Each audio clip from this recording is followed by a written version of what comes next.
It's time for the Rick Smith Show. Now, here is the voice of the working class, Rick Smith. We're in this great moment.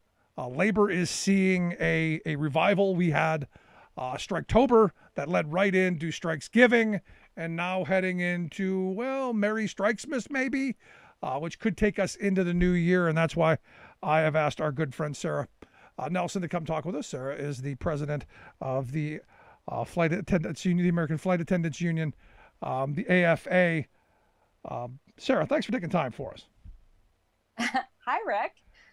Thanks for having me. I appreciate you taking time for us. I'm really excited about the fact that we're in some interesting places right now. The fact that you've got the NLRB coming out right now and saying we're going to have to redo an election. I think that's a good something. I wish they would have said no new election. We're going to impose a union. But we're in interesting moments, aren't we? Yes, we are. And I just sent some AFA organizers down to help out in Alabama. I think other unions are doing that as well. We're all getting our arms around that and trying to help as much as possible because, yes, they should just recognize the union after all of what the company did to try to diminish that vote, to try to turn people off. And as you noted, with 150% turnover, it's quite a chore to continually try to organize people who are constantly leaving the workplace.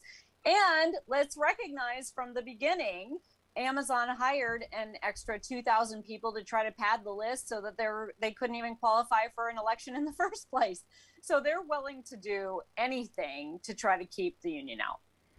Yeah, it's one of these moments where, bad behavior is most certainly being rewarded. And as I've said for a long time, we've got to, on some level, hold them accountable when they break the law. And this doesn't seem like accountability to me.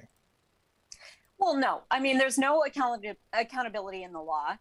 There's certainly no accountability in Alabama. I mean, look at the miners' strike. People have been struck by vehicles 5 times for legal picketing, and no charges have been brought against the people who have hit those picketers. And yet a judge says that the mine workers can't be within 300 yards of any mine entrance in order to picket and protest and keep the scabs out. It's completely lopsided. But I mean, when the labor movement started, we were getting gunned down, and there was incredible violence in the workplace, and there were incredible odds to overcome. And what it took was people coming together and having all the sit-down strikes, having mass strikes across the country.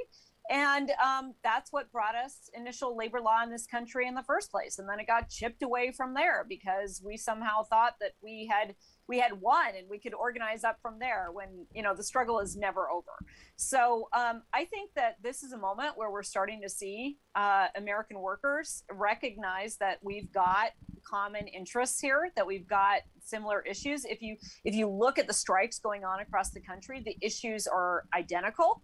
And so workers are seeing that, and they're having a shared experience, especially coming out of this experience with the pandemic, where workers were treated even as disposable.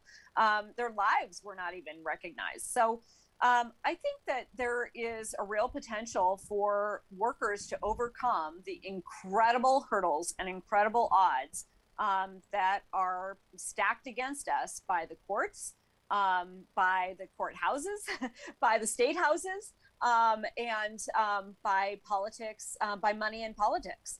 And we have an opportunity, when we understand our worth and people stand up and take action together. Look at the airport workers in Denver who struck. And suddenly, out of nowhere, there was $4 an hour for all of them when there was no money for them before.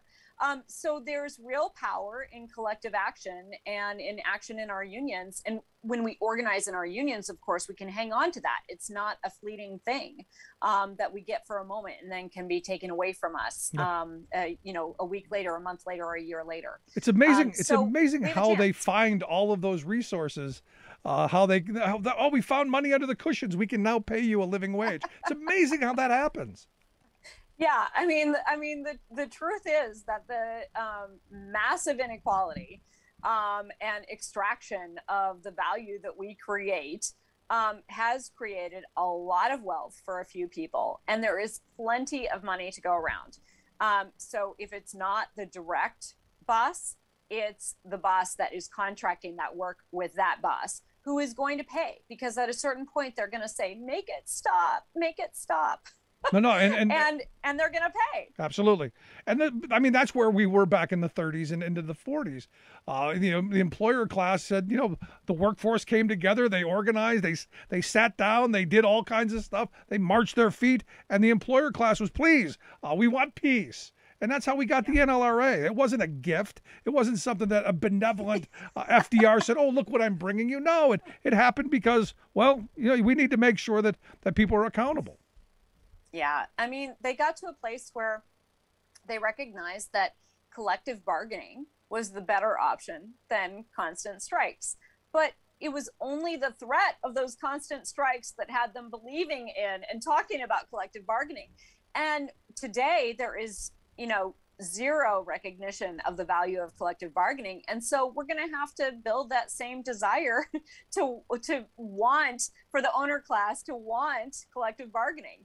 And that's going to be with, clear threats for strike activity all over this country. Yeah, no, you're absolutely right. Now, and again, it's my view that the only way we bring this country together and move forward is in the workplace. I think we're so polarized in every other place. I think in the workplace is where we have an opportunity to come together. And as I've said a bunch of times, on election night 2020, I left the polling place. I went to lead a strike of 55 striking workers, most of which had voted for the former guy.